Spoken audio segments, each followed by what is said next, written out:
St. Bonaventure Catholic Church in Huntington Beach, California presents Rebuilt and Renewed, Bringing the Word Home. Thanks for listening in to Rebuilt and Renewed.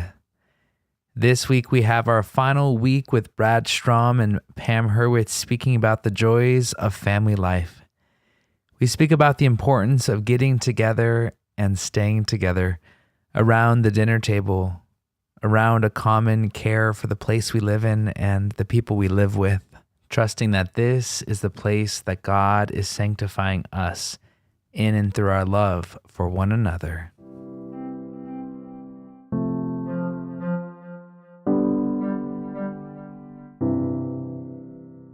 I think the tables I am such an image person. And so I really think about Christ gathering his friends to eat one last time and sitting and being with them, as just, a very intentional thing to do, and how, it's getting harder and harder. I mean, I think dinner tables kind of look like places to put computers and books, and underneath there is a place that we could sit and enjoy a meal together. And I know that's getting harder and harder for families to do, but I believe it's a discipline worth keeping, and really clawing to. I mean, I remember when I was working as a youth minister. I mean that, I couldn't be home every night, but I was clawing to be there, and when I could, we sat and always had a meal together, and I love just too the image that tables have of that there is a space for everyone, that everyone has a seat at this table. And I can remember even in my childhood, at my childhood dinner table, how we sat, I mean, I had all brothers, so we were strategically placed, between. You had your spot. Yes. Yeah. My mom, my dad, and me were like, the referees between the other three boys. But anyway, and like you said, it wasn't that sometimes the conversation was so profound or whatever, but we watched each other grow up at that table. You know what I mean? Just the things that were happening, the things that we would talk about, and so many memories about, the time Dad threw a dish or the this or the that, you know what I mean? Just whatever, okay? The mom burned this or, and the fact that no matter what was happening, whether somebody was on the outs or in trouble, I mean, we never took a seat away. I mean, we never just, you don't come, you know what I mean? You don't belong here. So something about the space where everybody has a place, and no matter what is happening, we belong to this, Yeah. And I have said before that, I mean, I read somewhere that the Celtics back in the day, they had this term for this very thin lining. They called these moments where where the divinity and the humanity was the area between the two was so thin that you didn't know, like, am I in heaven right now, or and many times when I, like at my Thanksgiving dinner table, when I step back and look at that, it's like, oh my God, where am I right now? Like, I mean, this is as good as it gets. This is as good as it gets. And so and what I want to say to families is like, give yourself that gift. Be, what is it? Like, what's the word? With your time, be stingy. Okay. Don't get, say I need this, what I mean? Be, fill that need, because we feel like we have to show up for so many other people's agendas, but that agenda to fill ourselves and to experience that is, I mean, but again, intentionality. It takes. We always make time for what's important to us. Yeah. Always. Yeah. And that's just making a decision. If it's important to me to go and get a Starbucks coffee in the morning, I wake up earlier and I make that a priority, Yeah. And so we just have to make that decision in our lives. We're going to make time. And that's what I realized too. If I ever say to somebody like, I don't got time, it's usually because like, that's not a priority. Right. Yeah. But we need to make time for that. And they say, if you don't have time to pray, you're too busy, is what they used to tell us in the seminary. Yeah. And it's so true. Yeah. I can always have something else. As a life and as a priest, as a parent, as these people in sacraments of service to other people, there's always going to be a need to be fulfilled. But so important that these moments become sources of fulfilling needs. Yeah. Like, I can't be a priest to others unless I have a place like a home, a dinner table to return to be filled up. Yeah. Yeah, like you were saying earlier, like a sanctuary. That it's a place that, we put away the cares of the world, and we are with our family. We're rejuvenated, and I think it's important to have it be kind of a, not in a sense like in a church, but it's a holy place in a way. You're there together. You're praying together before the meal. It's a place where you can spend time together and show each other love. And as such, I think it needs to have its own kind of the kind of respect given to that moment. So we kind of say, okay, no electronics at the table. We're gonna sit here until everyone's done, and then we're gonna get up together where no one's just eating as fast as they can and then leaving, even though that's what our boys want to do, and they want to get back to the toys or whatever it is. So that intentionality and that kind of reverence given to that situation is important. And now that we've kind of set those rules, my kids enforce them. Like, Dad, you better not take that cell phone out of your pocket. I can hear it buzzing. And they crave that. They want that, and it takes time to build these practices in your house.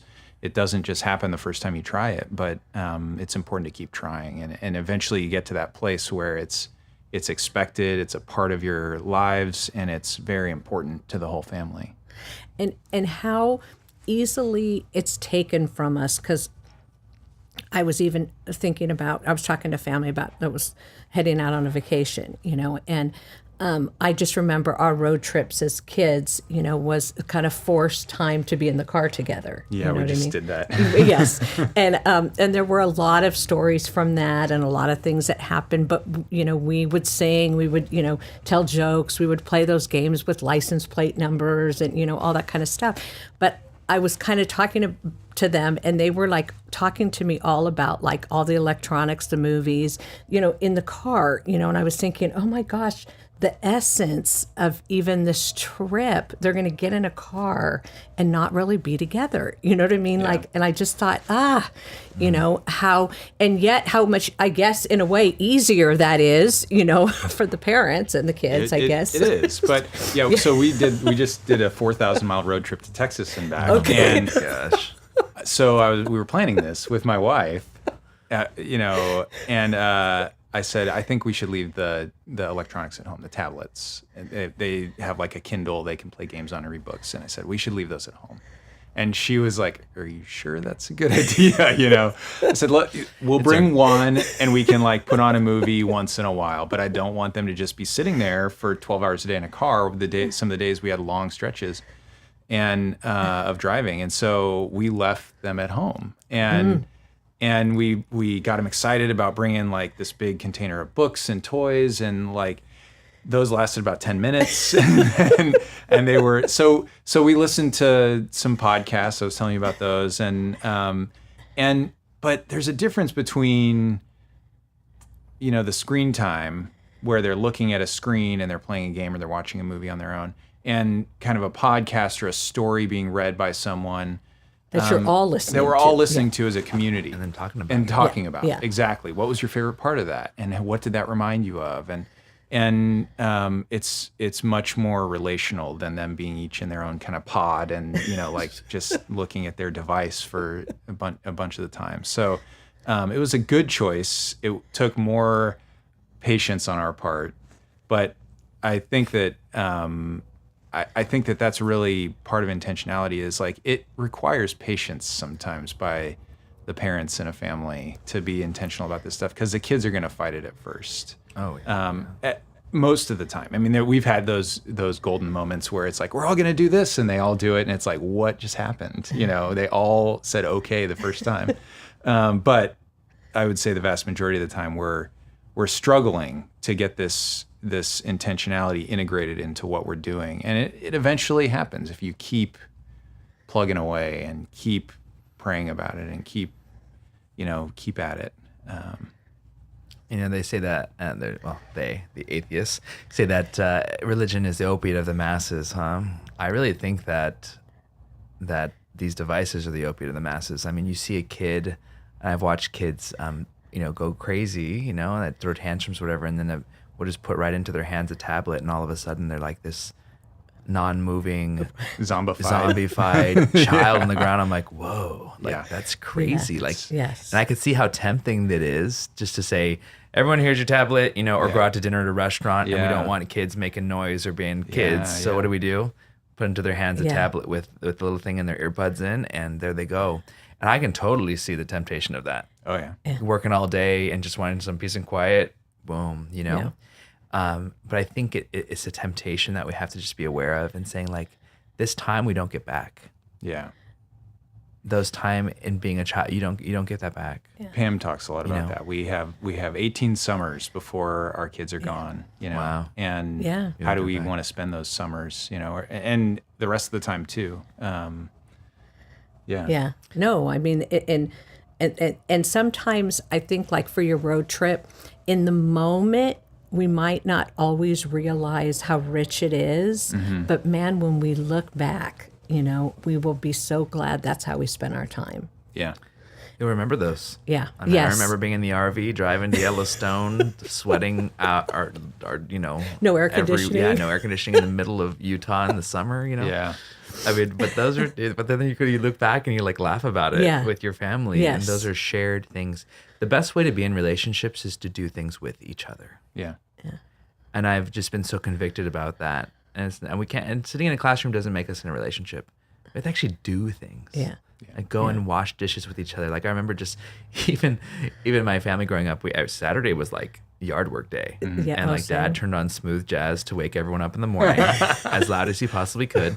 And then we would get up and there would probably be like biscuits and gravy there. And then all of a sudden, once that was done, man, it was like mow the grass, like clean the house, get this done. And I learned more on those Saturdays about character and virtue and those things, and that I have brought into my life that has served me way better than any team I've been on or anything like that, and any classroom I've sat in. Like those are the moments that have really, I think, made me the man that I am today. It was the priest said the other day at his first mass, he said, the seminary taught me how to be a priest, and he said to his father when he gave him this first stole, he says, but you taught me how to be a father. And I think that was a really important distinction there. Yeah. I know a lot of things about God, but none of it really means anything unless it takes flesh in my own life and allows me to love others in a distinctive way. God's not going to ask me how much I know about him when I die. He's going to ask me about how much I loved him. And that's that only a family can be the place I think that really kind of takes root and flesh in our lives. And so we have such an awesome opportunity. I know we talked in the beginning about where we are, which can be scary, and it looks like we're going down a slippery slope that is unturnable. Like we can't turn this ship; it's too far gone. Yeah. But I think the hope that I've gotten today from our conversation is that like we're not. Yeah. Like we can regain and reclaim what rightfully belongs to us, which is life. Yeah. Yeah. And life to the fullest. Yeah. And intentionally loving and being a place, a sanctuary of life, of truth, of goodness, of beauty in our world. And if we can just take that and claim it and as our own. Believe it or not, we've been going for an hour and 30. Wow. Wow, right? It went by fast, huh? It did. Yeah. That And was so- just, we've got 5 more hours, everybody. Yeah, exactly. And hoping, that this podcast will, it may be taking a little turn in the future, which I'll definitely talk to our people about there, which I think will be really cool, especially in serving our families. So I want to thank Pam and Brad for coming on and sacrificing their time this morning with their families and everything else that they're doing in the world and in the church. And just because they know, and they're proving with this time today that families are important. Yeah. and that they've definitely. seen that, and that they want to invest in that and invest in the families of our people here and of our whole diocese and of our world. And so I'm really excited for the future and even our own relationships and where that brings us and what God has in store. And it's just really exciting. Every time that there is a crisis in the church, God raises up saints. Yeah. And this is an era of saints. And I pray that we'll canonize whole families of people. I pray that we'll canonize people with really strange struggles. I pray that we'll be a church who reclaims what God has given us. Yeah. The joy of family life, the joy of seeing him break through, him become flesh, him become people who are in our lives that really give us a deep purpose and meaning as the rest of the world kind of lets us down. I hope that this time, what it has done for those listening is just kind of remind ourselves. I think sometimes we forget. We get busy and we get overwhelmed, and someone will say something, and I'll be like, God, thank you for reminding me. I needed to hear that. And so instead of, I'm not doing it, it's just like, oh God, I needed to be reminded. And I hope this, this time has kind of reminded all of us, of what we sometimes forget. Yeah. Awesome. We appreciate your sacrifice and your time here, and we pray that God's blessing be upon your ministries and your families. And I think God has some awesome stuff in the future, which is going to be slowly but surely rolled out here. And our people here are greatly blessed by your witness and your sharing with us today. And I know that many people do come up to me with the podcast, even from many different places outside of Bonaventure as well, and always sharing how they have changed their weeks and allowed them to really focus in back on what's important in the relationship with God. They're coming to hear to Mass, to be filled up by the Eucharist, and to be sent back out into the world to be a witness. So we thank you, and we ask God to continue to guide us and to give us the faith to know that he's with us always. Thank you. Thank you, Father Tim. Thank you.